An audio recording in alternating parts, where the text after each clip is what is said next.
France Info. Le projet de loi du gouvernement sur le pouvoir d'achat doit être discuté ce mois-ci et ce projet prévoit de plafonner l'augmentation des loyers à 3,5% sur un an au maximum. Bonjour Charlie Cailloux. Bonjour Hercine. Conseiller juridique pour particulier à particulier, le site pap.fr. C'est donc une nouvelle mesure d'encadrement des loyers. Oui, et cette fois, ça ne concerne pas seulement les zones tendues, mais toutes les locations vides et meublées sur tout le territoire.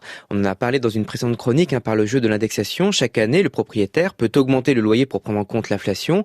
Or, cette inflation pourrait atteindre les 5%, voire les 6% à la fin de l'année. 5% d'augmentation sur un loyer de 800 €, ça fait presque 500 € de plus par an. C'est beaucoup. Et donc, en l'occurrence, le gouvernement propose de limiter cette hausse à 3,5%. Exactement, les propriétaires pourront augmenter pour suivre l'inflation, mais pas au-delà de ce pourcentage. Et dans le même temps, pour les locataires aux revenus modestes, les aides au logement seront revalorisées de 3,5%. Alors pour l'instant, on en est au stade du projet de loi. Il faut attendre la discussion au Parlement pour savoir si la mesure sera adoptée. En tout cas, en l'état, elle ne satisfait personne, ni les associations de locataires qui demandent un gel pur et simple des loyers, ni les associations de propriétaires qui font face également à une augmentation de leurs charges et qui voient aussi se profiler des obligations de travaux dans les années à venir. Bon, les débats parlementaires risquent d'être assez animés sur ce sujet. Un autre point, toujours sur la lutte contre les loyers prohibitifs, Charlie, 2 nouvelles villes vont désormais appliquer l'encadrement complet des loyers. Absolument, il s'agit de Montpellier depuis vendredi et Bordeaux à partir du 15 juillet.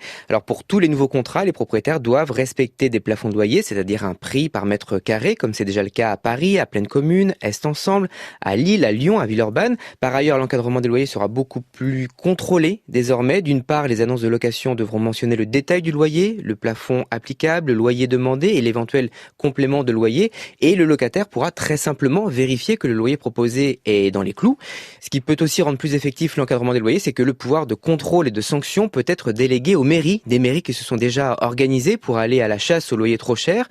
Alors jusqu'à présent, le locataire était un petit peu seul face au propriétaire. Dans un contexte de pénurie de logement, c'est pas forcément évident de se mettre son propriétaire à dos. Désormais, les mairies vont faire des contrôles a priori dès le stade de l'annonce. La hausse des loyers limitée de différentes façons. Désormais, on réécoute vos explications, Charlie Cailloux, sur franceinfo.fr et l'appli Radio France.